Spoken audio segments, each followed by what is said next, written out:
Jaja Santiago, balik Japan, ligwak sa Europe, si Gia de Guzman kaya, Alyssa Solomon injury update, alamin.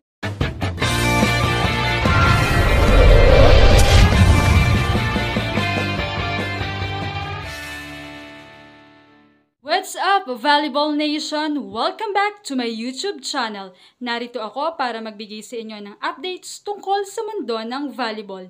Pero bago yan, don't forget to subscribe and hit the notification bell para updated ka sa aking mga videos.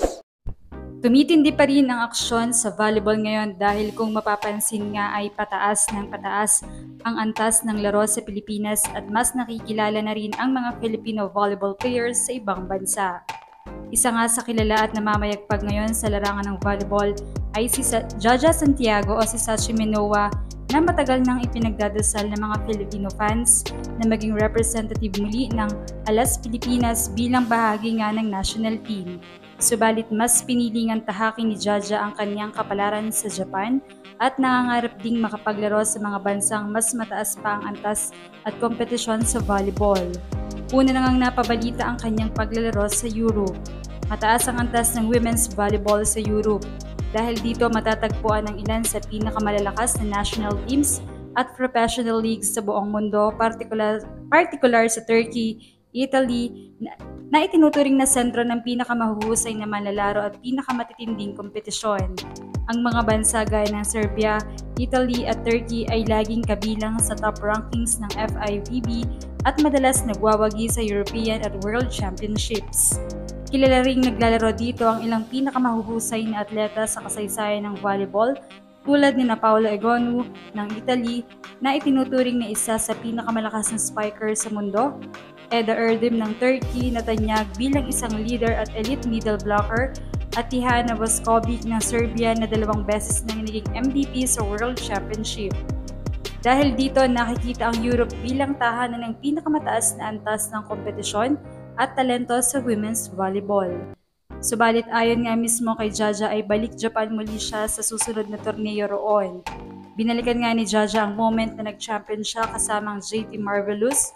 Emotional siya sa nasabing pagbabalik at sinabing kaya gano'n na lamang ang kanyang reaksyon ay dahil last year na iyon. Ngunit nang tanongin siya kung ano na ang next move niya ay sinabi nitong babalik pa siya sa Japan. At iyon na raw ang magiging last year niya sa Japan dahil gusto na niyang makapaglaro sa Europe.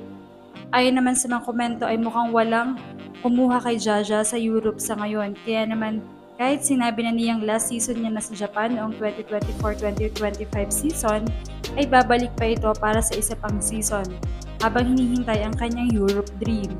Subalit hindi na ito sa Team JT Marvelous na dati niyang team na kung saan siya nag-champion.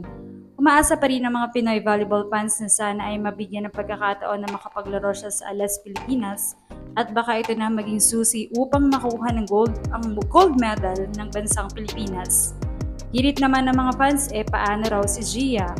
Well, inanunsyo na rin naman ng Team Denso at maging ni Gia na tapos na ang kontrata niya sa Japan at hindi na siya babalik sa ngayon at magpo-focus na ito sa national team at pagkatapos ay balik muli sa kanyang local team na Creamline. Samantala ay magandang balita naman para kay Alyssa Solomon dahil patuloy ang kanyang pagpapagaling mula sa naging injury kontra sa Indonesia sa second leg ng CP League. Makikita sa mga updates na doing good si Egay. Humingi naman ang mga fans nang makitang nasa following ni Egay ang team ni Jaja Santiago noon sa Japan na JT Marvelous. Buksaan ba raw ito ng mag-ate? Well, lingid naman sa kaalaman ng marami na kaya nga hindi nagpa-drop si Egay ay dahil nga sa pangarap nitong maging import. Well, mukhang magkalaban sila dahil gaya nga ng nabanggit ay hindi na sa Team JT Marvelous magbabalik si Jaja, kundi sa ibang team na. At ito'y inanunsyo na mismo ng management ng JT Marvelous. Kaya naman ay malamang magkalaban sila sa susunod na season. Anong masasabi niyo dito? Leave a comment below. Thank you for watching and don't forget to subscribe.